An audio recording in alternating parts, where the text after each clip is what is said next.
பார்த்து பிரகாசம் அடைத்தார்கள், முகங்கள் வெட்கப்படவில்லை.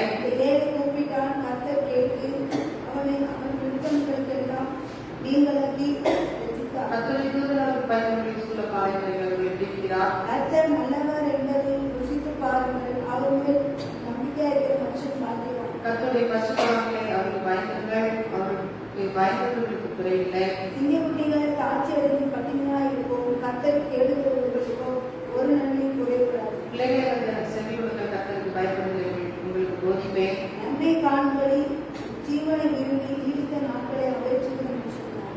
உண்ணாமை கொள்ளாமல் உங்கள் பிள்ளைகளை காத்துக்கள். கர்த்தருடைய கண்கள் நீதிமன்றம் மேல் நோக்கமாயிருக்கிறது, அவருடைய செவிகள் அவர்கள் தூக்கத்திலிருந்து தெரிந்திருக்கிறது. தீமை செய்கிறவர்களுடைய பிள்ளைகளை பூமியில் பண்ண கண்ணுமாக இருக்கிறது. நீதிமன்றம் கூறும்போது கர்த்தர் கேட்டு அவர்களுக்கு அவர்களுடைய எல்லா வசனங்களுக்கும் நீதிமன்றம் விடுகிறார். நொறுங்குண்ட சமீபமாக இருக்கும் நறுமண ஆவியவர்களை ரட்சிக்கிறார். நீதிமன்றம் வரும் துன்பங்கள் அதிகமாயிருக்கும், கர்த்தர் அவர்கள் எல்லாவற்றையும் நின்று அவனை விடுவிப்பார். அவனுடைய இடுப்புகளை எல்லாம் காப்பாற்றுகிறார், அவைகளை ஒன்றும் முடிக்கப்படவில்லை. தீமை துன்மார்க்கனை கொள்ளுங்கள், நீதிமானை மதிக்கிறவர்கள் குற்றவாளிகள் அவர்கள். கர்த்தர் தமது உயர்ந்தால் யாரும் வருகிறார், அவரை சங்கீதம் 34:1 சொல்கிறார். கர்த்தரை நாம் எக்காலத்திலும் சோதரிப்பேன், துதி எப்பொழுதும் என் வாயில் இருக்கும். எல்லா சூழ்நிலைகளிலும் கர்த்தரை என்ன செய்ய வேண்டும்? துதிக்க வேண்டும், சோதரிக்க வேண்டும். எப்பொழுதும் அவர் துதி அந்த வாயிலே இருக்க வேண்டும். துன்பமாய் இருந்தாலும் சரி, சந்தோஷமாய் இருந்தாலும் சரி, எல்லா சூழ்நிலையிலும் நாம் கர்த்தரை என்ன செய்ய வேண்டும்? நாம் துதிக்கிறவர்களாக இருக்க வேண்டும். இந்த நாட்டிலே துக்கம் வேதனை நம்மை சூழும்போது நம்மால் என்ன செய்ய முடியல, துதிக்க முடியல, வாரம் அமைக்கும் போது அங்கே துதிக்க மறந்து விடாதபடி அந்த சூழ்நிலையிலும் கர்த்தரை நோக்கி நாம் என்ன செய்ய வேண்டும்? துதிக்கிறவர்களாய் காணப்பட வேண்டும் என்று வேதம் சொல்கிறது. மாற்றமில்லை, அவர்கள் அவரை நோக்கி பார்த்து பிரகாசம் அடைந்து அவர்கள் முகங்கள் விடுக்கப்படவில்லை. கர்த்தரை நோக்கி நாம் என்ன செய்ய வேண்டும்? பார்க்க வேண்டும். ஒவ்வொரு நாளும் ஒவ்வொரு நிமிஷமும் அவரை நோக்கி நாம் பார்க்கும் போது நம்முடைய முகம் என்ன செய்யணும்? பிரகாசம் மடையும். அப்போ நம்ம முகங்கள் என்ன செய்யாது? வெட்கப்படாது. அவரை நோக்கி நாம் பார்க்க வேண்டும். மனிதனுடைய முகத்தை நோக்கி பார்ப்போம் என்றால் நாம் என்ன செய்வோம்? வெட்கப்பட்டு விடுவோம்.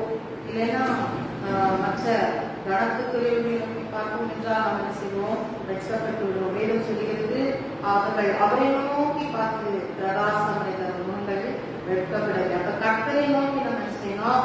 பார்ப்போம். கர்த்தரை நோக்கி பார்க்கும்போதுதான் அந்த வாழ்க்கையில என்ன செய்யும்? பிரகாசம் உண்டாகும். இன்றைக்கு மக்கள் முகத்தை பிரகாசிக்க செய்ய பலவிதமான சாதனங்களை என்ன செய்யறாங்க? பயன்படுத்துகிறாங்க. ஃபேஷியல் போடுறாங்க, தடங்கி போடுறாங்க, என்னெல்லாமோ போடுறாங்க. ஆனா கூட அவங்களுக்கு என்ன நிரந்தரமா ஒரு பிரைட்னஸ் என்ன செய்யறதில்ல, வரதில்ல. அப்போ வேதம் சொல்கிறது, அவரை நோக்கி பார்க்கும்போது பிரகாசம். மோசே சீனாய் மலையின் மேல என்ன செய்தான்? கர்த்தருடைய வார்த்தையை வசனத்தை கற்பனையை திருப்படிக்காக என்ன செய்தான்? உபவாசம் இருந்து ஜெபம் பண்ணினான்.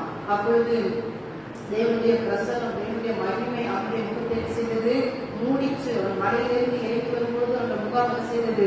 பிரகாசித்திருந்தது. ஜனங்கள் என்ன செய்தார்கள்? பார்த்தார்கள். ஜனங்களால் அந்த முகத்தை என்ன செய்ய முடியல, பார்க்க முடியல. அந்த அளவுக்கு ஒரு பிரகாசம். அந்த அளவுக்கு பிரகாசம் எப்படி வந்தது? தேவனுடைய முகத்தை நோக்கி பார்த்திருந்தான். ஒருவனமாய் அவன் தனித்திருந்து கர்த்தரை நோக்கி பார்த்தபடினால அந்த தேவனுடைய பிரசனத்தை அவன் என்ன செய்தான்? பெற்றுக்கொண்டான். இப்பொழுது ஒரு செல்லுல பேட்டரி போயிடுச்சு, சார்ஜரே இல்லைன்னா நம்ம யாருமே என்ன செய்யாது? போன் பேச முடியாது. அப்ப அது சார்ஜ் போனதுக்கு அப்புறம் நம்ம என்ன செய்வோம்? செல் சார்ஜர் எடுத்து நம்ம என்ன செய்வோம்? போடுவோம். அப்போ செல் சார்ஜர் எடுத்து போடும்போது அது குறிப்பிட்ட டைம் ஆனோம்னா அதை செஞ்சிடும், பேட்டரி ஃபுல் ஆயிடும், சார்ஜ் ஆயிடும். அதுக்கப்புறம் நம்ம யாருக்கு மேலே என்ன செய்யலாம்? பேச முடியும். அது நல்ல ஒரு அந்த கரண்ட்ல இருந்து எனர்ஜி பவரை அதை என்ன செய்யும்? செல்போன் அது வாங்கி வைத்துக் கொள்ளும். அதுக்கப்புறம் நம்ம அதை பயன்படுத்த முடியும். அதே போல நம் கர்த்தரை நோக்கி பார்க்கும்போது கர்த்தரிடத்தில் உள்ள வல்லமை, கர்த்தரிடத்தில் உள்ள பிரகாசம், அதை நம்ம என்ன செய்ய முடியும்? பெற்றுக்கொள்ள முடியும். இன்றைக்கு நம்ம ஜெபிக்கிற அநேக நேரங்களில் நமக்கு அற்புதம் நடக்க முடியும். காரணம் என்னவென்றால் நாம் தேவனுடைய வல்லமையை பெற முடியாதவர்களா இருக்கிறோம். தேவனை நோக்கி பார்க்க முடியாதவர்களா இருக்கிறோம். நம்ம முகம் என்ன செய்யப்படவில்லை? கர்த்தரை நோக்கி பார்க்கவில்லை. அநேக நேரங்களில் நம்ம உலகத்தை தான் பார்க்கிறோம், உலக மக்களை பார்க்கிறோம், அவர்களை பார்த்து இவர்களை பார்த்து செய்கிறோம். அங்கே அங்கே கர்த்தருடைய பிரசன்னத்தை நாம் பெற முடியாதவர்களாக இருக்கிறோம். அன்றைக்கு மோசே என்ன செய்தார்? சீனாய் மலையிலே அவர் உபவாசம் இருந்து அவர் ஜெபம் பண்ணார். தேவனுடைய பிள்ளைகளே, நீங்க கர்த்தரை நோக்கி நீங்க பார்க்கும் போது உங்க முகம் என்ன செய்யாது? வெட்கப்படாது. இன்றைக்கு நம்ம வெட்கப்பட்டுருவோமோ என்கிற ஒரு சூழ்நிலையிலே நாம் ஒவ்வொருவரும் இருக்கும்போது நாம் அவரை நோக்கி நாம் பார்க்கும்போது நம்முடைய முகம் என்ன செய்யப்படாது? வெட்கப்படாது என்று சொல்லுகிறார். இங்கே 8ஆம் வசனத்திலே கர்த்தர் நல்லவர் என்பதை ருசித்து பார்க்க நம்பிக்கையா இருக்கிற மனுஷன் பாக்கியவான். அப்ப கர்த்தர் நல்லவர் என்பதை என்ன செய்யணும்? ருசித்து பார்க்கணும். இன்றைக்கு அநேக நேரங்களில நம்ம என்ன செய்யறதில்லை, ருசித்து பார்க்கிறது இல்லை. அப்ப வேறு சொல்றது கர்த்தர் நல்லவர் என்பதை என்ன செய்யணுமா? ருசித்து பார்க்கணும். எப்படி நல்லவராக நமக்கு திகழ்வது? நம்ம அவருடைய சமூகத்துல உட்கார்ந்து இருக்கும் போது, அவரோடு மன்றாடும் போது, அவரோடு நம்ம ஜெபிக்கும் போது, அவரோடு நம்ம பேசும்போது, அவர் சத்தத்தை கேட்கும் போது, அவருடைய செயல்கள் எல்லாம் நமக்கு விளக்கும் போது நாம் சொல்லுவோம் அவர் நல்லவர் என்பதை நம்ம நினைச்ச முடியும், அதை சொல்ல முடியும். அது எப்ப சொல்ல முடியும்? நம்ம வாழ்க்கையில நடக்கும் போது, பிராக்டிக்கலா நம்ம அதை அனுபவிக்கும் போதுதான் நம்ம என்ன சொல்லுவோம்? நல்லவர். வாழ்க்கையில இந்த வாழ்க்கையில நம்ம நினைச்சு பார்க்க முடியாத ஒரு அற்புதம் நடக்குதுன்னா அப்ப நம்ம சொல்லுவோம், ரொம்ப சந்தோஷப்படுவோம். நான் நினைச்சு கூட பார்க்கல என் வாழ்க்கையில இப்படிப்பட்ட அற்புதம் நடக்கும், அதிசயம் நடக்கும், நான் நினைச்சு பார்க்கல. ஆனா என் வாழ்க்கையில என்ன செஞ்சிச்சு? நடந்திருக்கு. கர்த்தர் செய்தார், கர்த்தர் எனக்கு செய்தார் என்று சொல்லி நம்ம செய்வோம், சந்தோஷப்படுவோம். அப்ப நம்ம வாழ்க்கையில நன்மை வரும்போது நம்ம என்ன செய்வோம்? கர்த்தர் நல்லதுன்னு சொல்றோம். அப்ப ஒவ்வொரு நாளும் அவர் சமூகத்துல இருந்து அவருடைய மேன்மையை, மகிமையை, நம்ம அவருடைய ஆழத்தை நாம் நோக்கி பார்க்கும் போது நமக்கு அவர் மேல என்ன உண்டாகும்? அவருக்கு எப்படிப்பட்டவர் என்பதை முழுவதுமாக நம்ம செய்ய முடியும், விளங்கி கொள்ள முடியும். அப்ப நம்ம அவரோடு நடக்கும் போது, அவரோடு தனித்து வாசம் பண்ணும் போது, அவரை நாம் ருசி பார்க்கும் போது அங்கே அவருடைய செயல்கள் விளங்குகிறதா இருக்கிறது. தேவனுடைய பிள்ளைகளை அப்படிப்பட்ட அனுபவத்துக்கெல்லாம் நாம் கடந்து வர வேண்டும். நம்மாக்கள் அவருடைய நம்பிக்கையா இருக்கிற மனுஷன் பாக்கியவா. நீங்க யாருமே நம்பிக்கையா இருக்கிறீங்க? அம்மா மேல நம்பிக்கையா இருக்கிறீங்களா? அப்பா மேல நம்பிக்கையா இருக்கிறீங்களா? கணவன் மேல நம்பிக்கையா இருக்கிறீங்களா? இல்லைன்னா பிள்ளைகள் மேல, இல்லைன்னா நண்பர்கள் மேல, யார் மேல உங்க நம்பிக்கையை வச்சிருக்கீங்க? வேதம் சொல்லுகிறது அவர் மேல் நம்பிக்கையா இருக்கிற மனுஷன் பாக்கியவான். அப்ப அவர் மேல நீங்க நம்பிக்கையா இருந்தா நீங்க தான் பாக்கியமுள்ள மக்கள், பாக்கியமுள்ள ஜனங்கள், ஆசீர்வதிக்கப்பட்ட ஜனங்கள். உங்களுடைய நம்பிக்கை யாருக்கு இருக்கிறது? இஸ்ரவேலே கர்த்தரை நம்பு, ஆறு குடும்பத்தாரை கர்த்தரை நம்பு என்று சொல்லி வேதம் சொல்லுகிறது. நீங்க யாரை நம்பி இருக்கிறீர்கள்? உங்க நம்பிக்கை யாரிடத்தில் இருக்கிறது? அவருடைய தகுதியை உங்க நம்பிக்கை நீங்க வைக்கும் போது ஆண்டவர் நிச்சயமாகவே உங்களை ஆசீர்வதிப்பார். அப்பா இந்த ஆண்டவர் என்ன செய்தார்? அழைத்தார். உன் இனத்தை, உன் தேசத்தை விட்டு நான் காண்பிக்கும் தேசத்துக்கு போய் சொல்லும் போது அவன் ஒரு விஷயத்தை விட்டுட்டு வரணும். மிகவும் கஷ்டமான ஒரு காரியம். பெற்றோர்களை விட்டுட்டு, சொந்தக்காரங்களை விட்டுட்டு, நம்ம பழைய இடத்தை விட்டுட்டு ஒரு இடத்துக்கு நம்ம தேசாந்திரியா நம்ம போகும்போது அது ரொம்ப ஒரு கஷ்டமான ஒரு காரியம். நம்ம பழகி நம்ம உறவுகளை எல்லாம் விட்டு ஒரு புதுசா ஒரு இடத்துக்கு போறோம்னா அது ரொம்ப கஷ்டமா தான் இருக்கும். ஆனா கூட ஆண்டவர் சொன்ன அந்த வார்த்தையின் கட்டளையை மீறாதபடி அந்த ஆபிரகாம் என்ன செய்தான்? அவன் கீழ்ப்படிந்தவனாய் எல்லாவற்றையும் விட்டு விட்டு அவன் என்ன செய்தான்? போனான். அவன் யாரை நம்பி போனான்? ஆண்டவரை நம்பி, ஆண்டவருடைய வார்த்தையை நம்பி போனான். அந்த ஆபிரகாம் அவன் நம்பி போனபடினால அவன் வாழ்க்கையில என்ன உண்டாயிடுச்சு? ஆசீர்வாதம் உண்டாயிடுச்சு. போகிற பாதையில சில காரியங்கள் காணப்பட்டது, சோதனைகள் காணப்பட்டது. ஆனாலும் எல்லா சோதனைகளிலும் அவன் ஜெயம் எடுக்க கர்த்தர் அவனுக்கு உதவி புரிந்தார், உதவியா இருந்தார். அவன் முடிவில் அவனுடைய காரியங்கள் வாழ்க்கை எப்படி காணப்பட்டது? மிகவும் ஆசீர்வாதமாய் காணப்பட்டது. அவன் பூமி தாங்கக்கூடாத ஐஸ்வர்யம் உள்ளவனாய் அவன் காணப்பட்டான் என்று பார்க்கிறோம். அது மாத்திரமல்ல, அவன் வாழ்க்கையிலே ஒரு புத்திர சந்தானம் இல்லாதபடி அவன் காணப்பட்டான். ஆனாலும் பாருங்க, அவன் வாழ்க்கையில வேதனை இருந்திருக்கும். ஆண்டவர் சொன்னாரு, அவர் பேச்சை கேட்டுன்னு நம்ம என்ன செஞ்சோம்? வந்தோம், தேசத்தை விட்டு நம்ம மக்களெல்லாம் வந்தோமே. ஆனா இன்றைக்கு நம்ம வாழ்க்கையில ஒரு கற்ப கண்ணி இல்லையே என்று சொல்லி அவன் சோர்ந்து கூட போயிருக்கலாம். உள்ளுக்குள்ள அவன் வெளியில கூட அதை காட்டாம உள்ளுக்குள்ள கூட அவன் வேதனைப்பட்டிருக்கலாம். ஆனாலும் கூட பாருங்க, அந்த ஆதரவாக அதுல கூட குறை வைக்காதபடி ஆண்டவருடைய வாக்குத்தத்தம் நிறைவேற ஒரு ஈசாக்கை பெற்றெடுத்த தேவனுடைய பிள்ளைகள் இதெல்லாம் எப்படி சாத்தியமாயிற்று? அவன் ஆண்டவருடைய வார்த்தையை அவன் நம்பி அவன் வந்தான். யார் மேல? ஆண்டவர் மேல முழுவதுமா நம்பிட்டான். ஆண்டவர் தான் நம்மளை அழைச்சிருக்கிறார், அவர் நடத்துவார், எப்படினாலும் நடத்திடுவார், எப்படினாலும் நம்மளை வெட்கப்படுத்த மாட்டார், நம்ம உதவி செய்வாரு என்கிற ஒரு நம்பிக்கையில, முழு நம்பிக்கையில அவர் கடந்து வந்தபடினால அவன் என்ன செஞ்சான்? ஜெயத்தை பெற்றுக்கொண்ட தேவனுடைய பிள்ளைகளே, இன்றைக்கு யாரை நம்பியிருக்கிறீர்கள்? உங்க நம்பிக்கை கால்வாசி இருக்குதா, இல்ல அரைவாசி இருக்குதா, இல்ல முக்காவாசி இருக்குதா? எப்படி உங்க நம்பிக்கை இருக்குது? நீங்க முழுவதுமா 100க்கு 100 நம்ம என்ன செய்யணும்? நம்ப வேண்டும். இங்கே பக்தர்கள் பாடுகிறார்கள், 100க்கு 100 நான் கர்த்தரை நம்புவேன் என்று சொல்லி இங்கே பாடல்கள் பாடுகிறார். அப்ப 100க்கு 100 நாம் கர்த்தரை என்ன செய்ய வேண்டும்? நம்ப வேண்டும். 100க்கு 100 நம்பும் போதுதான் அந்த வாழ்க்கையில அற்புதம் நடக்கும். பிள்ளைகளே, பேருள்ள வாழ்க்கை பாருங்க, ஆண்டவராக இயேசு கிறிஸ்து கடல்ல நடந்தாரு. அப்ப அவனுக்கு ஒரு ஆசை இருக்கு, நானும் அவர் நடக்கிறாரு, நானும் அவருடைய சீசன் தானே, எனக்கும் அப்படிப்பட்ட வல்லமையெல்லாம் கொடுத்திருக்கிறாரு, எனக்கும் அப்படிப்பட்ட அற்புதங்கள் மூலமா அற்புதம் அதிசயம் தான் நடக்குது, எல்லாம் இருக்குது, அவர் கூட இருக்கிறேன், அவரோட நண்பனா இருக்கிறேன், ஆனா எனக்கும் நடக்கக்கூடிய அந்த பலனை கர்த்தர் தந்திருக்கிறாருன்னு ஒரு நம்பிக்கை அவனுக்கு இருந்தா, ஆசை இருந்தா கூட அவரும் சொல்ற, ஆண்டவரே நான் அந்த கடலை என்ன செய்யணுமா, நடந்து வரட்டுமான்னு சொல்லி சொல்றான். பேருவே நடந்து வா அப்படின்னு சொல்லி சொல்றாரு. அப்ப அவன் நடக்கிறான். ஒரு பக்கம் அவனுக்கு என்ன செய்யுது? ஆண்டவர் கூட அவரும் நடக்காரு, நம்மளும் அவர் கூட நடக்கணும்னு ஆசை இருக்கு. இன்னொரு பக்கம் அவன் என்ன செஞ்சான்? அந்த அலையை பார்த்துட்டா. முழு நம்பிக்கை இல்ல, அவனுக்கு ஒரு பயம் வந்துருச்சு. ஃபர்ஸ்ட் அவனுக்கு நம்பிக்கை வருது, ஆசை இருக்குது, நம்பிக்கையோடதான் கால் வைக்கிறான். ஆனா முழுவதுமான, அதுக்கப்புறம் கால் வைக்க பின்புதான் நமக்கு எப்படி இல்ல, முழுவதுமான நம்பிக்கை இல்ல. அந்த அலைகளை பார்க்கிறான், சுற்றிலும் இருக்கிற அந்த கடலை பார்க்கிறான், துன்பத்தை பார்க்கிறான். ஆகவே அவன் என்ன செய்கிறான்? அப்படியே உள்ளே கடலுக்குள்ளே அவன் போகிறான். அப்போ ஆண்டவரை காப்பாற்றி கொண்டு அவன் சொல்லுகிறான், ஆண்டவர் தூக்கி விடுகிறான். நம்முடைய விசுவாசம் எங்கே? பிள்ளைகளே, அப்ப நம்முடைய விசுவாசம் இந்த நாட்களிலே நாம் குறைவுபடக்கூடாது. நம்ம ஆண்டவரை நம்ம எப்படி நம்பி வந்தோம்? நம்மளுடைய இனத்தை, நம் ஜனத்தை, நம் குடும்பத்தை அதெல்லாம் விட்டுட்டு தான் நம்ம ஆண்டவரை வந்தோம். அனைவருடைய வாழ்க்கையிலே, அநேக குடும்பங்களிலே ரசிக்கப்படாதவர்கள் இருக்கிறாங்க. ஆனா கூட நம்ம அதெல்லாம் பொருட்படுத்தாதபடி ஆண்டவரை நினைச்சிட்டாரு, நேசித்தாரு சொல்லி வந்திருக்கிறோம். ஆனா காலங்கள் கடந்து போக போக நம்ம வாழ்க்கையிலே ஆரம்பத்தில் கொண்ட விசுவாசம் அந்த வாழ்க்கையில சேர்ந்து இல்லாமல் போகிறது. குறைவுபட்டவர்களா இருக்கிறோம். குறைவுபடும் போது நம்ம வாழ்க்கையில என்ன வருகிறது? அடையிலும் புயல்கள் வரும்போது நம்மளால முடியல, நிலைத்து நிற்க முடியவில்லை, நாம் சோர்ந்து போகிற பொருட்கத்தாவே சொல்லுகிறோம். அப்படி எல்லாருக்கும் ஒரே நம்பிக்கை, 100க்கு 100 அவரே நம்பிக்கை. நான் வாழ்ந்தாலும் அவருக்காகவே நான் வாழ்வேன், மறித்தாலும் அவருக்காகவே நான் மறிப்பேன் என்கிற ஒரு முழுவதுமான ஆணித்தரமான ஒரு நம்பிக்கை அவர்கள் வைத்து நாம் ஓடுவது நிச்சயமாக நம் குறைகளை நிறைவாக்கி ஆண்டவர் நம்மை ஆசீர்வதிக்கப்பட்ட ஜனமாக மாற்றுவதாகவே. அங்கே 8வது வசனத்தில் நம்ம பார்த்தது போல கர்த்தர் நல்லவர் என்பதை ருசி பார்க்கணும், ஒவ்வொரு நாளும் ருசி பார்க்கணும். அங்கே மனிதர் நினைச்சதா கர்த்தருடைய பாதத்தில் அமர்ந்து நினைச்சதா கர்த்தரை அதே வசனத்தை கேட்டுட்டே இருந்தா, கேட்க கேட்க அவருக்கு எப்படி இருக்குது? இன்பமா இருக்குது. தேவனுடைய பிள்ளைகளே, அப்ப நீங்க தேவனுடைய சமூகத்துக்கு வரும்போதுதான் அவங்களுக்கு இன்பம் வரும். வீட்டுல இருந்தாலும் இன்பம் வராது.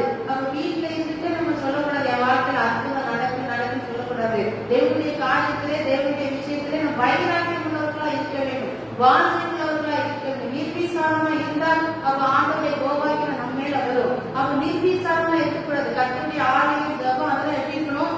வாஞ்சையா இருக்கணும். ஆலயம் ஜெபம் மதால வரணும். 7 மணிக்கு ஆகாம 8 மணி 8:30 பாதி ஆகாம முடிச்ச பாதி ஆசையோட எப்படி இருக்கும் பேசுறாங்க.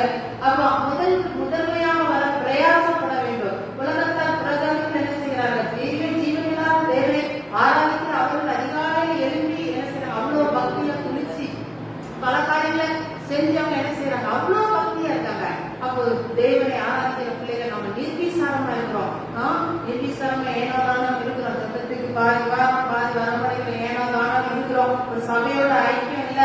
இப்படிப்பட்ட நம்ம வாழ்க்கையில இருந்து எப்படி நம்ம ஆசிரியத்தை பெற முடியும்? ஆண்டவர் சொல்கிறார், எண்ணில் நினைக்கிறீர்கள் அப்படின்னு நீங்க மிகுந்த கண்களை குடிப்பீர்கள். அப்ப இயேசு கிறிஸ்து நம் தெய்வமானால், இயேசு கிறிஸ்து நம்ம அப்பானா, அப்பாவோட கையை பிடிச்சு நம்ம நடக்கணும். அப்பா என்ன சொல்றாரு அதை கேட்கணும். அப்ப அப்பா கையை பிடிச்சிட்டு நம்முடைய இஷ்டமோடு சுற்றி வந்து அதுக்கப்புறம் நம்ம ஏனோ தானம் இது பண்ண கத்துட்டு ஆசிரியர் நிச்சயமாகவே வரவே முடியாது. அப்ப நம்ம வாழ்க்கை வேதனையா தான் இருக்கும். அப்ப நமக்கு அவரை கட்டிட்டே கடைசியா என்ன செய்யணும்? இருக்க வேண்டியதான். அப்ப வேதனை சொல்லியிருந்து நீங்கள் அவரை என்ன செய்யணும்? நல்லவர் என்பதை ருசி பார்க்கணும். கர்த்தருடைய விஷயத்துல நீங்க ஜாக்கிரதை உள்ளவர்களா இருக்கணும். நிர்வீசாரமா இருக்கக்கூடாது, ஏனோ தானே என்று இருக்கக்கூடாது. அன்னைக்கு 5 புத்தியுள்ள ஸ்திரீகள், 5 புத்தி இல்லாத ஸ்திரீகளை பார்க்கும்போது 5 பேர் நிர்வீசாரமா தான் இருந்தாங்க.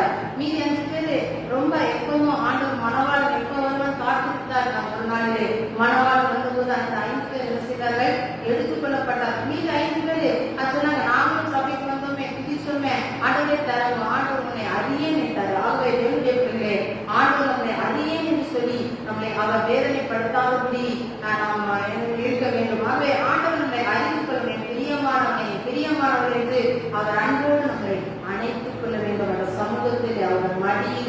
கரத்திலே அவர் நம்மை வைத்துக் கொள்ள வேண்டும். அதுக்கு நாம் என்ன செய்ய வேண்டும்? எப்பொழுதும் ஜாக்கிரதை உள்ளவர்களாக இருக்கலாம். எப்பொழுதும் அன்பை ருசி பார்த்து கொண்டே இருக்க வேண்டும். கர்த்தருடைய ஆலயத்தின் மேல பசிதாகம் உள்ளவராக இருக்க வேண்டும். அவர் தேவனை நினைச்சக்கூடாது, துக்கப்படுத்தக்கூடாது. ரட்சிக்கப்பட்டிருக்கிற விசுவாசியா இருக்கேன்னு சொல்லலாம். தேவனை நீங்க துக்கப்படுத்தி ஆலயத்துக்கு நீங்க வரல, ஜெபத்துக்கு வரலன்னா கர்த்தர் துக்கப்படுவாரு. அப்ப கர்த்தரை நீங்க துக்கப்படுத்தி எப்படி கர்த்தருக்கு நன்மையை பெற முடியும்? தேவனுடைய பிள்ளைகளே, ஆண்டவர் உங்களிடத்தில் எதிர்பார்க்கிறார். எல்லாருக்கும் இல்ல, ஆண்டவரால் தெரிந்து கொள்ளப்பட்ட ரட்சிக்கப்பட்ட பிள்ளைகளுமே மீட்டுக் கொண்டு இருக்கிறபடினாலும் அவங்களை எதிர்பார்க்கிறார். உங்களை அவர் மீட்டுக் கொள்ளலன்னா அவர் எதிரே பார்க்க மாட்டாரு. ஆகவே ஆண்டவர் உண்மை கரிசனையா இருக்கிறார், அன்பா இருக்கிறார். ஆகவே நீங்கள் அவரை துக்கப்படுத்தாதீங்க, அவர் சந்தோஷப்படுத்துங்க, முதன்மையா இருக்க பழகுங்க. உலக பிரகாரமான காரியங்கள்லாம் முதன்மையா இருக்க விரும்புகிறோம். அது சடங்குகள்னா என்ன முன்னாடி வைக்கணும், என்ன கனம் பண்ணணும், நான் சடங்கு செய்யணும், நான் சீர் செய்யணும் அப்படின்னு நினைக்கிறோம். அப்புறம் இன்னும் கல்யாணங்களே அப்படித்தான், நம்மளை வச்சு நம்ம முதன்மையா இருக்கிறோம், மூத்தாளா இருக்கிறோம், நம்மளை வச்சு செய்யணும் அப்படிலாம் எதிர்பார்க்கிறோம், விரும்புகிறோம். ஒரு உலக பிரகாரமான காரியம் தேவனுடைய காரியத்தில் விரும்புகிறோமா? 7 நிலைகளுக்கு வந்து அங்கமா ஆரம்பத்தில் ஜோமிட்டு இருக்கிறோமா? ஊழியருக்கு உதவியா இருக்கிறோமா? சபைக்கு தூணா இருக்கிறோமா? ஆத்மாக்கு ஆதாயம் செய்யறோமா? பிறப்புல இருக்கிறோமா? ஆகவே அப்படிப்பட்ட காரியத்தை நாம் சிந்திச்சு செயல்படுவோம். வருஷத்துல போய்கிட்டு இருக்குது. ஒரு நாள் மரணம் திடீரென்று உங்க வாழ்க்கையில யாருக்கு மரணம் வரும் சொல்ல முடியாது. கடந்த நாட்களில் நம்ம அத்தையவர்கள் நன்றாக தான் இருந்தார்கள். அந்த வாழ்க்கையில நல்லா ஜெபிக்கக்கூடியவர்கள், நல்ல ஊழியம் செய்ய அவங்க வந்து விரும்புகிற காரியம் ஜபம், சபை, ஊழியம். அதுலதான் பிள்ளைங்க கூட எல்லாம் நல்லா சந்தோஷமா இருக்கணும், நேரத்தை ஸ்பெண்ட் பண்ணணும். ஒரு நாள் அவங்க நினைச்சு நானே நிறைய நாள் வேலைப்பட்டுக்கிறோம். என்ன எப்படி ஊழியம் இருக்கிறாங்க, பிள்ளைங்களை நேசிக்க முடியாது. சில நேரம் கோபமா திட்டுவாங்க, கஷ்டமா தான் இருக்கும். அவங்க நாங்க பார்த்த காரியம் இல்ல, ஊழியம் ஜபம் அப்படிதான் இருப்பாங்க. சரீரம் விளையினமா இருக்க சுகர் இருக்குது, சரீரம் விளையின பல வியாதிகள் போராட்டம். 3 மணிக்கு எழுப்பி 4 மணி ஜபத்துக்கு என்ன செய்யறாங்க, போறாங்க. அதிகார ஜபம்னா 100 பேராக சபைக்குள்ள காலையில் ஆராதனைக்கு தேர்ந்தெடுக்கிறேன். இன்றைக்கு நாம் எப்படி இருக்கிறோம், நாம் எப்படி இருக்கிறோம்? எத்தனையோ மக்கள் வாஞ்சையா இருக்கிறார்கள். அவங்க பாருங்க, அவங்க வாழ்க்கையில நம்ம பார்த்த காரியம் ஊழியத்தின் மேல தாகமா இருந்தாங்க. அவங்க மரணம் எப்படி இருக்குது தெரியுமா? அவங்க நல்லா தான் இருந்துட்டு இருந்தாங்க. திடீரென்று அவர்கள் என்ன சொன்னாங்க, எனக்கு மூச்சு கொஞ்சம் உடம்புல கஷ்டமா இருக்குன்னு சொன்னாங்க. அது 2 செகண்ட்ல அவங்க உயிர் எடுத்தது பிரிந்தது. அவங்க அழுகல, கடையில படுக்கல, எந்த மருமகமார்களும் பாரமா இருக்கல. அவங்க நல்லா நடமாடிட்டு இருந்தாங்க, நல்ல ஊழியம் செஞ்சுட்டு நல்லாதான் இருந்தாங்க, நல்லாவே இருக்கு, யாருக்கும் பாரம் இல்லாமல். அவருடைய ஆத்மா அழுதாதபடி அப்படியே பரவராஜத்துக்கு சென்று விட்டார்கள். காரணம் என்ன? அவர் கர்த்தரோடு நடக்கிறவர்களாக இருந்தார்கள். ஜபம், வேதவாசி, ஊழியம், ஆத்மா ஆதரவு, ஊழியத்துக்காக தான் அவங்க வாழ்ந்துக்கிறாங்க. பிள்ளைங்களுக்காக தான் அவங்க வாழ்ந்துட்டாங்க நம்ம சொல்ல முடியாது. ஆகவே தேவனுடைய பிள்ளைகளை நீங்க யாருக்காக வாழ்வீங்க? பிள்ளைக்காக வாழ்ந்தீங்கன்னா ஆண்டவர் ஒரு நாள் கூப்பிடும் போது நீங்க வெக்கப்பட்டவர்கள் தான் நிற்க முடியும். உனக்கு இல்லைன்னா நான் கொடுத்த நீ எனக்காக நீ என்ன செஞ்சா பிள்ளைக்காக நான் வாழ்வேன் அப்படின்னு சொல்லி ஆண்டவர் துக்கப்படுகிறவராக இருக்கிறார். ஆண்டவர் உங்களை ஊழியத்துக்கு ஒவ்வொருவரையும் அழைத்திருக்கிற ஒவ்வொருவரும் என்ன செய்ய வேண்டும்? ஊழியம் செய்ய வேண்டும், ஜப ஊழியம் செய்யணும், ஆத்மா ஆதாயம் ஊழியம் செய்யணும். சும்மா இருந்து தெரிஞ்சுக்கூடாது, கோபப்படாது. வருஷங்கள் போய்விட்டது. தேவனுடைய சேவை, பிள்ளைகளுடைய சபை பாலா இருக்கிறது. நாம் நம் வீடுகளிலே நம்முடைய சொந்த பேச்சுகளை பேசிக்கொண்டு நாம் ஏனோதானோ வென்று இருப்போம் என்றால் ஆண்டவர் மிகவும் வேதனை. ஆண்டவரை துக்கப்படுத்திட்டு அவர்கள் ஆராதிக்கிறது என்ன பிரயோஜனம்? யோசிப்பாங்க. இப்ப நான் வந்து என் பிள்ளைகளை நான் துக்கப்படுத்திட்டே இருக்கிறேன், வேதனைப்படுத்திட்டே இருக்கிறேன்னா அந்த பிள்ளைங்க என்ன நினைக்கும்? அம்மா வந்து எப்பவும் நம்மள பேசிக்கிட்டே இருக்காள, திட்டிக்கிட்டே இருக்காள, அடிச்சுக்கிட்டே இருக்காள, என்னைக்காவது நம்மள நேசிக்கிறாளா அப்படின்னு பிள்ளைங்க ஏங்குவாங்க. தேவனுடைய பேர் ஆண்டவராக இயேசு கிறிஸ்து அப்படிதான் ஏங்குகிறார். என் மகா நான் இவ்வளவு காரியம் அவள் கொடுத்திருக்கிறேன், வேறுபட்ட ரட்சிப்பை கொடுத்திருக்கிறேன், அபிஷேகத்தை கொடுத்திருக்கிறேன், எவ்வளவோ அற்புதம் நான் செஞ்சிருக்கிறேன் வாழ்க்கையில. ஆனா எனக்கு தேடி சமூகத்துக்கு வரவே மாட்டேங்கிறான். பல காரணங்களை சொல்றான், பல காரணங்களை சொல்ல ஓடிட்டு இருக்கிற வேதனைப்படுவார். யோசிப்பார்கள் தேவனுடைய அவங்க தேவனை நம்ம துக்கப்படுத்துகிற ஜனங்களா இல்லாத தேவனை சந்தோஷப்பட்டு ஆண்டவர் நம்மளை மகிழணும். என் பிள்ளைங்களுக்கு சந்தோஷப்படுவோம். நம்ம பிள்ளைங்க ஒரு ஃபர்ஸ்ட் பிரைஸ் வாங்கிட்டாங்க, நல்லா ஃபர்ஸ்ட் ரேங்க் வாங்கிட்டாங்க, எவ்வளவு சந்தோஷப்படுறோம். அப்போ ஏன் நம்ம சந்தோஷப்படுறோம்? அந்த பிள்ளைங்க நமக்கு நல்லா படிச்சு ஃபர்ஸ்ட் ரேங்க் வாங்கும்போது நம்ம இருதயம் சந்தோஷப்படுகிறது. அதே போல நம்ம கட்டுரைய காரியத்தில் நம்ம எப்படிக்கிறோம் அவரை சந்தோஷப்படுத்துறா இருக்கணும். அப்ப நம்ம தேவனுடைய ஆலயத்துல, தேவனுடைய சபையில, ஊழியத்துல முதன்மை இருக்கும்போது ஆண்டவர் நீங்க கட்டதிலே கனம் பண்ணி பாருங்க, ஆண்டவங்க கனம் பண்ண நீங்கள் கலையினப்பட்டு கொண்டுதான் இருப்பீர்கள். தேவனுடைய பிள்ளைகளே, நீங்க எங்க ஓடினாலும் எங்க சாடினாலும் உங்களுக்கு அந்த காரியத்தை ஜெயமாய் பார்க்க முடியாது. அப்ப நீங்க கர்த்தரை கனம் பண்ண பழகுங்க. மனுஷனை கனம் பண்ணாதீங்க, மனுஷனுக்காக வாழாதீங்க, குடும்பத்துக்காக வாழாதீங்க, ஆண்டவருக்காக வாழுங்க. ஆண்டவர் பரலோகத்திலே மிகுந்த பலனை ஆண்டவர் தருகிறது இருக்கிறாராகவே நம் கொடுக்கப்பட்ட அந்த நாட்களிலே வீணாக விருதாக ஓட்டத்தை ஓடாதபடி அவர் நல்லவர் என்பதை ருசித்து பார்த்து அவரை நம்பிக்கையை வைத்து நாம் தொடர்ந்து கர்த்தர் நிச்சயமாக வாசிகள் எஸ்ஐயா 49 அதிகாரம் 15-16 வசனங்களை வாசிக்கப்பட்ட எஸ்ஐயா 856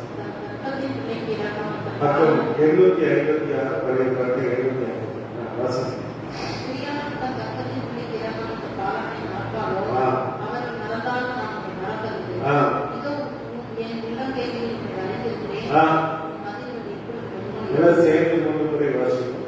ஸ்திரீயானவள் தன் கர்ப்பத்தின் பிள்ளைக்கு இறங்காமல் தன் பாலகனை மறப்பாளோ, அவள் மறந்தாலும் நான் உன்னை மறப்பதில்லை. இதோ என் உள்ளவைகளில் உன்னை வரைந்திருக்கிறேன், உன் மதிகள் எப்போதும் என்பது. அதாவது ஸ்திரீயானவள் தன் கர்ப்பத்தின் பிள்ளைக்கு இறங்காமல் தன் பாலகனை மறப்பாளோ, அவர்கள் மறந்தாலும் நான் உன்னை மறப்பதில்லை. இதோ என் உள்ளவைகளில் வரைந்திருக்கிறேன், உன் மதிகள் எப்போதும் என்பதாக இருக்கிறேன். மூன்றாவது கிரியாவில் தன் கர்ப்பத்தின் பிள்ளைக்கு இறங்காமல் தன் பாலகனை மறப்பாளோ, அவள் மறந்தாலும் நான் உன்னை மறப்பதில்லை. இதோ நான் உள்ளவைகளில் வரைந்திருக்கிறேன், என் மதிகள் எப்போதும். அல்லேலூயா, அல்லேலூயா. இங்கே ஆண்டவர் ஸ்திரியை பார்த்து சொல்லுகிறார். ஸ்திரீகள் தேவ பிள்ளைகளை, இஸ்ரவேல் ஜனத்தை பார்த்து சொல்லுகிறார். ஸ்திரீயானவள் தன் கர்ப்பத்தின் பிள்ளைக்கு இறங்காமல் தன் பாலகனை மறப்பார்கள். அல்லேலூயா. அவர்கள் மறக்கலாம், நான் உன்னை மறப்பதில்லை. இதோ என் உள்ளவைகளில் மறைந்திருக்கிறேன், நான் உன் மதிப்புகள் எப்பொழுதும் எனக்கு முன்பாக. இங்கே 14ஆம் வசனத்தை வாசிக்க. 14ஆம் வசனத்தை வாசிங்க.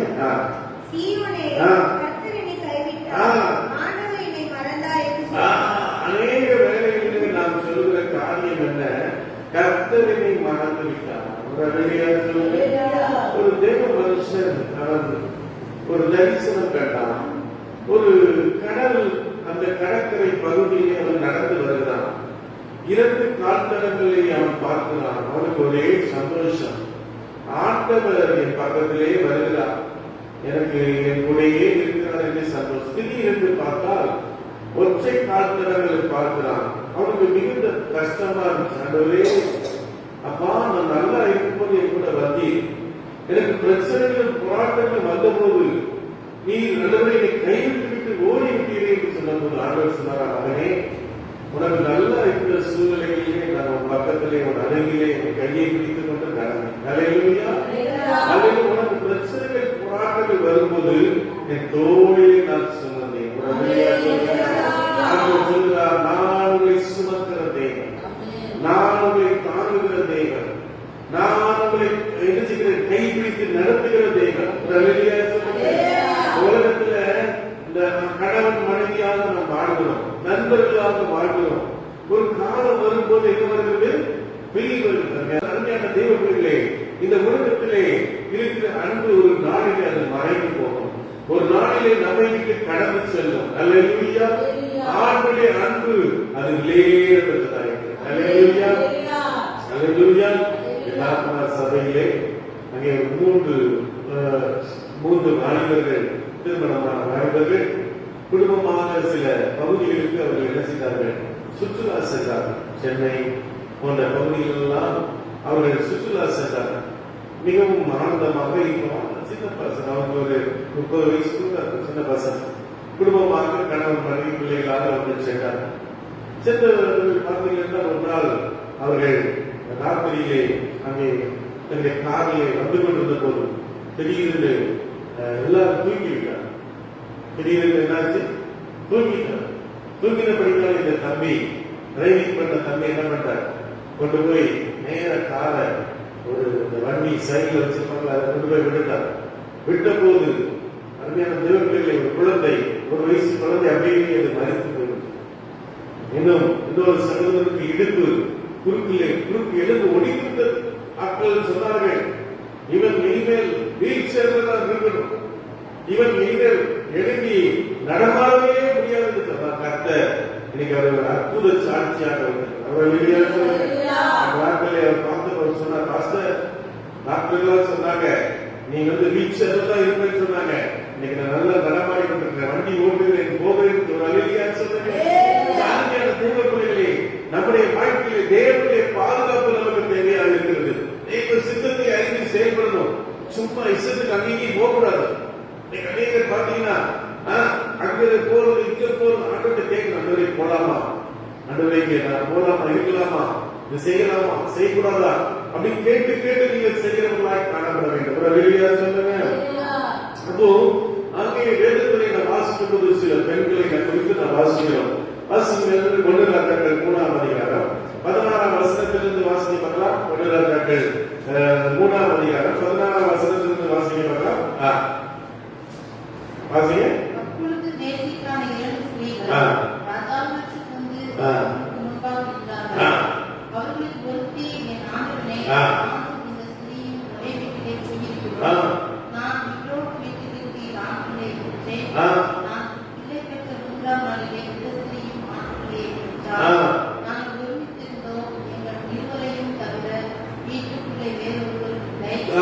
ராத்திரி தூக்கத்திலே ஸ்திரீ தான் பிள்ளையின் மேற்கொண்டு படுத்ததினால் செத்து போய் இங்கே 2 ஸ்திரீகள் சாலமோனிடத்திலே வருகிறார்கள். அப்ப சாலமோனிடத்திலே வரும்போது அவர்கள் கொஞ்சம் அவர்கள் பேசிக் சகோதரிகளாக காணப்பட்டார்கள். அப்படிப்பட்ட சகோதரிகள் வந்து சொன்னார்கள், நாங்கள் 2 பிள்ளைகளை பெற்றெடுத்தோம். 2 பிள்ளைகளை பெற்றெடுத்த போது நாங்கள் என்ன செய்தோம், அந்த ராத்திரியிலே தூங்கும் போது இந்த சகோதரி என்ன பண்ணினார், அவள் தூக்கத்திலே புரண்டு படுத்ததினாலே அவருடைய குழந்தை மரித்து போய்விட்டது. உடனே அவள் அந்த மரித்த குழந்தை இடத்திலே போட்டு அந்த உயிரோடு இருக்கிற குழந்தையை அவள் வைத்துக் கொண்டார். இதுதான் பிரச்சனை. இதை சாலமோன் ராஜாவிடத்திலே கொண்டு வந்தார். சொல்லுங்க. அப்போது சாலமோன் ராஜாவுக்கு என்ன தீர்ப்பு செய்ய வேண்டும் என்று தெரியவில்லை. அவர் ஆண்டவரத்திலே ஜெபம் பண்ணினார். ஆண்டவர் அவருக்கு உலக மனுஷன் யாருக்கும் இல்லாத ஞானத்தையும் அறிவையும் புத்தியையும் கொடுத்திருந்தார். அப்போது அவர் சொன்னார், ஒரு வாளை கொண்டுவார்கள், இந்த உயிரோடு இருக்கிற குழந்தையை வெட்டி 2 பேருக்கும் பகிர்ந்து கொடுப்போம் என்று சொன்னார். உடனே அந்த இந்த ஸ்திரீ அவருடைய தாய் அவள் சொன்ன, இல்லை ராஜா, அவளே வைத்துக் கொள்ளட்டும் என்று சொன்னார். உடனே ராஜா கிட்ட இவள்தான் உண்மையான சகோதரி என்று சொல்லி அங்கே குழந்தையை கொடுக்கிறதை பார்த்தோம். சொல்லுங்க. அப்போ பாருங்க பெண்கள் என்ன செய்யறாங்க, தூக்கத்துல படுக்கும் போது கூட என்ன நடக்குது, இப்படிப்பட்ட சம்பவங்கள் நடக்கிறது. சில பெண்கள் அவர்கள் என்ன செய்யறாங்க, ஷாப்பிங் போறாங்க. வெளிநாடுகள் ஷாப்பிங் போகும்போது குழந்தை கார்ல வச்சு என்ன செய்யறாங்க, கூட்டிட்டு போயிடறாங்க. பெண்களுக்கு ஷாப்பிங் என்ன செய்யும், சேலை கடைக்கு போனா ஒரு சில நேரத்துல 1 நாள் 2 நாள் 1 வாரம் கூட ஆகும். வேற இல்லையா, அப்படியே ஒரு சேலை எடுக்கிறதுக்கு ஒரு 1000 10,000 சேலையை பார்த்து அதுல ஒரு கரிசன சேலை எடுத்துட்டு வரதான் நம்முடைய வழக்கம். வேற இல்லையா, நாங்களாம் அப்படி இல்லை. போனோம் ஒரு சட்டை எடுத்தோம், ஒரு பேண்ட் எடுத்தோம், உடனே வந்துடும். ஆனா பெண்களுக்கு என்ன, அவங்களுக்கு ஷாப்பிங் எதையும் பிடிக்கும். அப்ப மறந்துட்டாங்க, பிள்ளையை மறந்துட்டாங்க, புருஷனை மறந்துட்டாங்க, குடும்பத்தை மறந்துட்டாங்க. அல்லேலூயா, அல்லேலூயா. ஆண்டவருக்கு நான் உண்மையில் நினைவா இருக்கிறேன். ஒரு அல்லேலூயா சொல்லுங்க. அல்லேலூயா. தேவன் நம்மிலே இருக்கிறார். வாசிக்கிறவங்க ஏசாயா 44:21 வாசிக்கிறாங்களா? ஏசாயா 44:21 வாசிக்கிறாங்களா? நீ என் தாசன், எல்லா கரங்களை கட்டி கட்டி சோதனை பண்ணுவோம். அல்லேலூயா, அல்லேலூயா. ஆண்டவர் சொல்கிறார், நீ என் தாசன், நீ என்னால் அல்லேலூயா சொல்லுங்க. நம்மை மறக்காத தேவன் இருக்கிறார். அல்லேலூயா. எல்லாரும் மறந்து போகலாம். யோசேப்பை என்ன செய்தார்கள், யோசேப்பை என்ன செஞ்சாங்க சொல்லுங்க. அவன் நினைச்சாங்க, எல்லாரும் மறந்துட்டாங்க, தகப்பன் கூட மறந்துட்டாங்க. நினைச்சான் யோசேப்பு செத்து போயிட்டான். அப்படிதான் சொன்னாங்க. யோசேப்பு ஒரு பொடியை மிருகம் வந்து கொண்டு போட்டு ட்ரெஸ்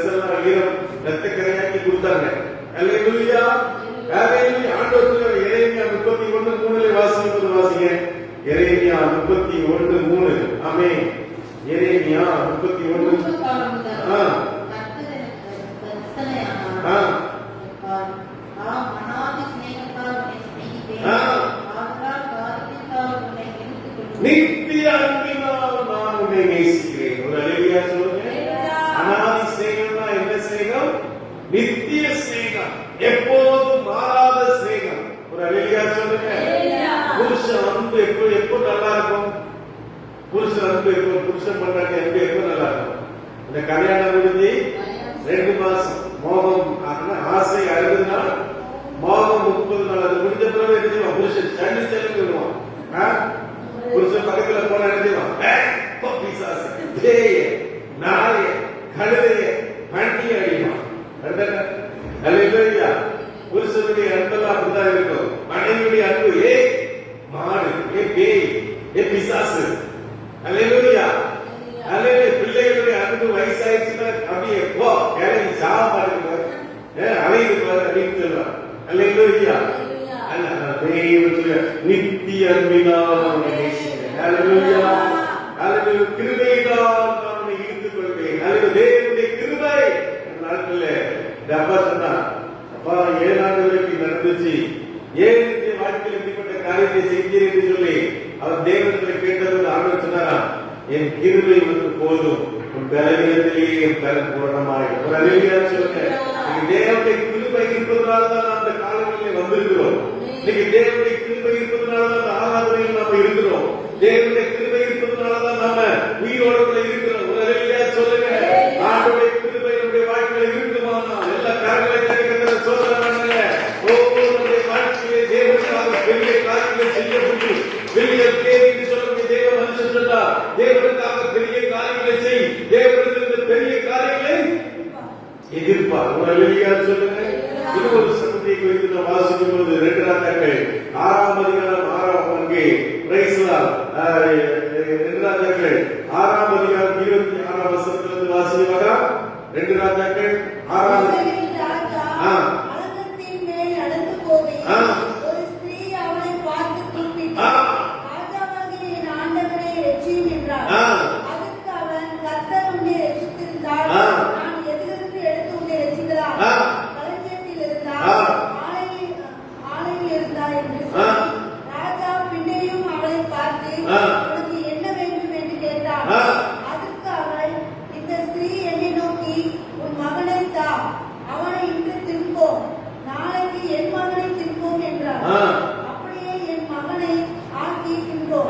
மறுநாளில் நான் இவளை நோக்கி, நாம் உன் மகனை தின்ன அவனை தா என்றேன். அவள் தன் மகனை ஒழித்து விட்டார். ஒரு பஞ்சம் வந்தது இஸ்ரவேல் தேசத்திலே. தேவனை விட்டு அவர்கள் அங்கே அந்நிய தேவர்களை ஆராதித்தபடினாலே தேவன் ஒரு பஞ்சத்தை வருஷித்தார். ஒரு அல்லேலூயா சொல்லுங்க. என்ன பஞ்சம்? பெற்ற பிள்ளைகளையே சமைச்சு சாப்பிடுகிற பஞ்சம். என்ன பஞ்சம்? பெற்ற பிள்ளைகளையே சமைச்சு சாப்பிடுகிற பஞ்சம். எவ்வளவு பயங்கரம் பாத்தீங்களா? எவ்வளவு கொடிய காரியம் பாத்தீங்களா? நான் ஒரு வீடியோ கிளிப் பார்த்தேன், ஒரு நியூஸ் பார்த்தேன். என்ன நியூஸ்னா, ஒரு அம்மா நாய் வளர்த்தாங்க. என்ன வளர்த்தாங்களா?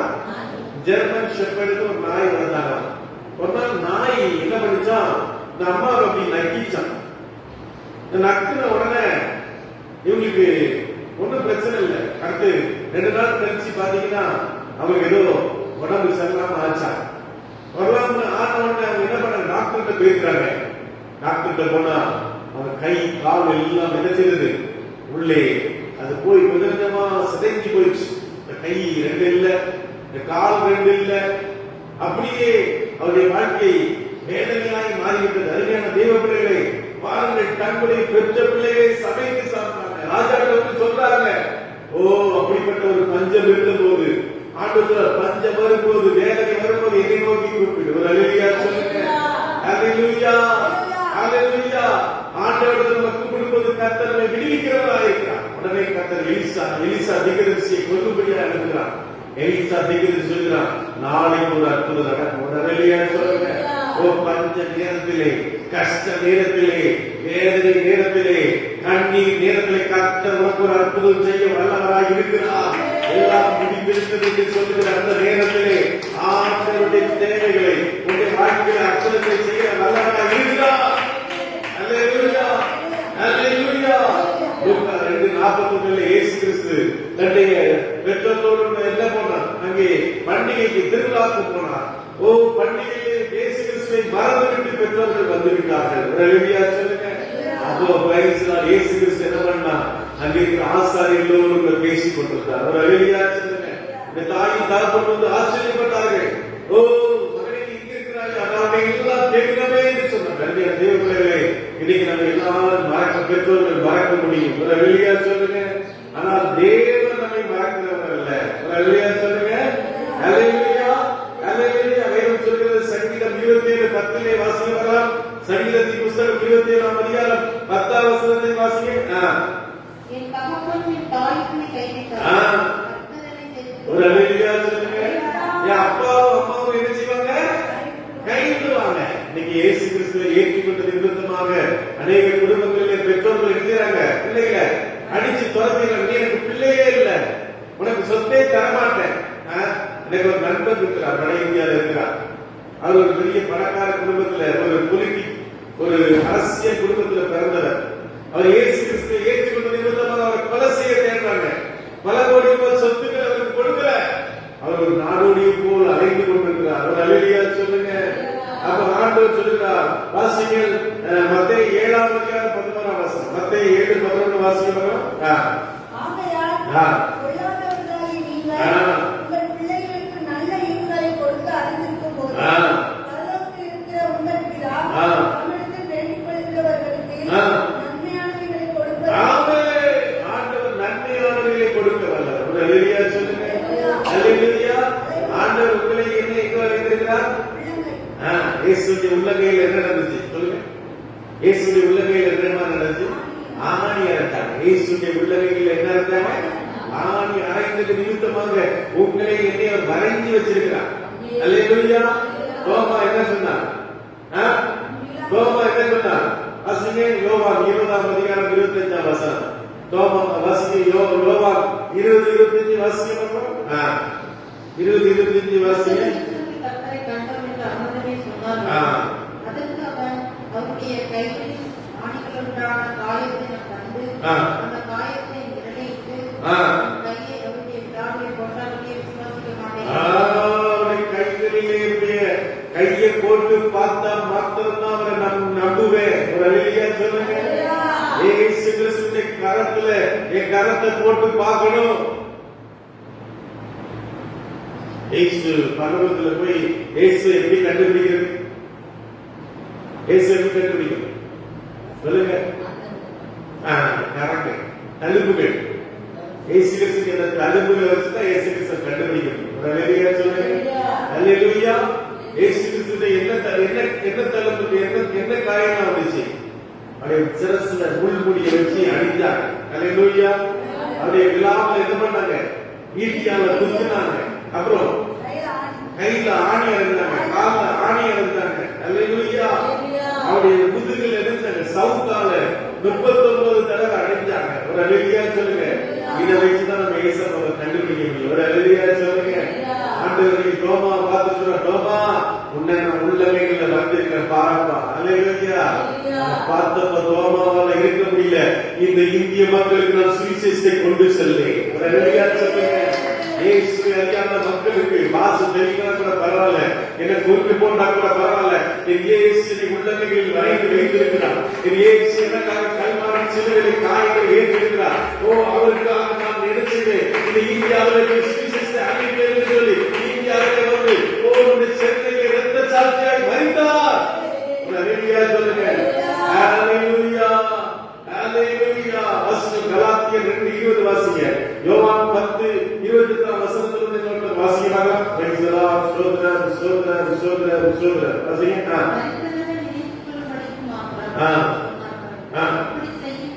கலாத்தியர் 2:20 வாசிங்க. யோவான்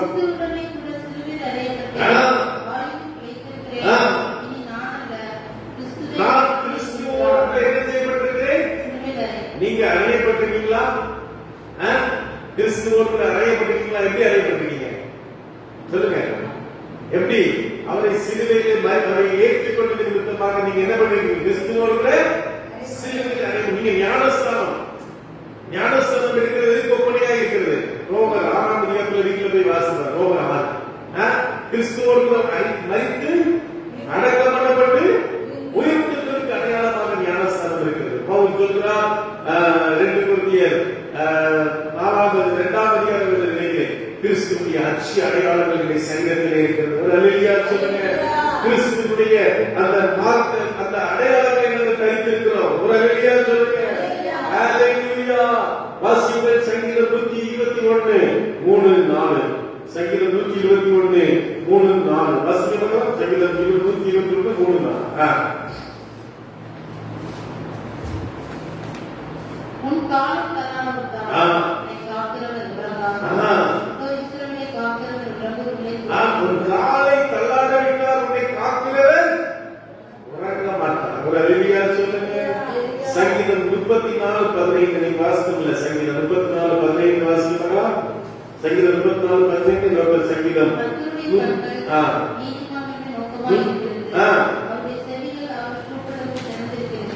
கர்த்தருடைய கண்ணு உங்க மேல என்ன இருக்கிறதா?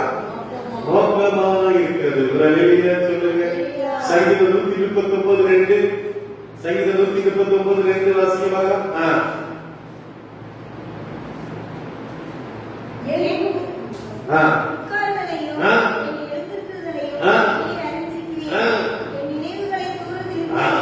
இதெல்லாம் அறிந்திருக்கிறாரா?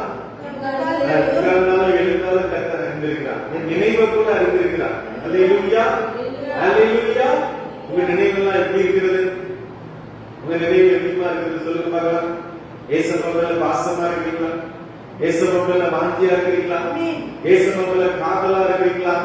அல்லேலூயா சொல்லுங்க. இயேசு போதும். மரியாதை சொன்னா இயேசுவை எடுத்துட்டு போயிருந்தேன். இயேசுடைய சரீரத்தை நான் எடுத்துட்டு போயிருந்தேன். இயேசு சரீரம் எனக்கு போதுமே.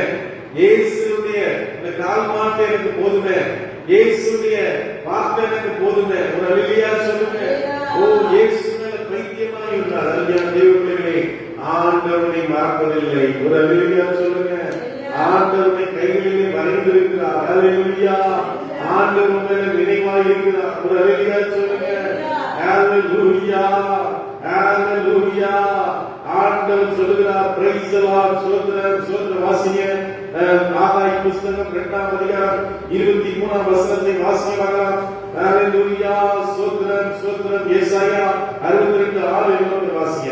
ஆகாய் 2:23 வாசிக்கலாம். ஏசாயா 62:6 வாசிக்கலாம். வாசிங்க.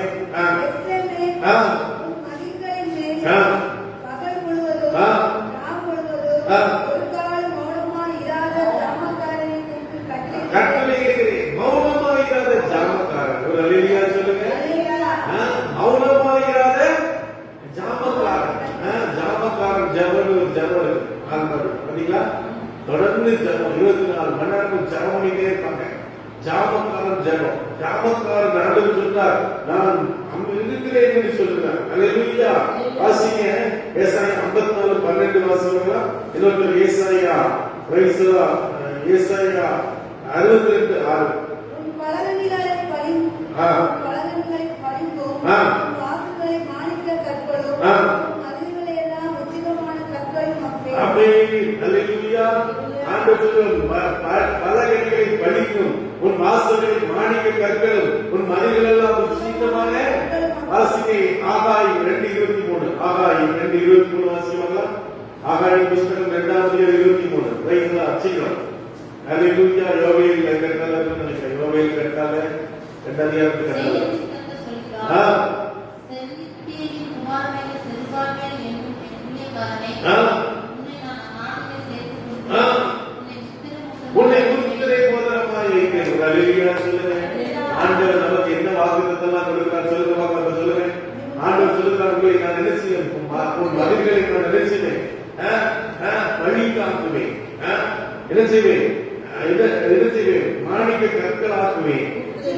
உச்சிதமான கற்களாக்குவேன்.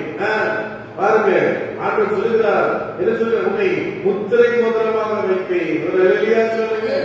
ஹalleluya, ஹalleluya.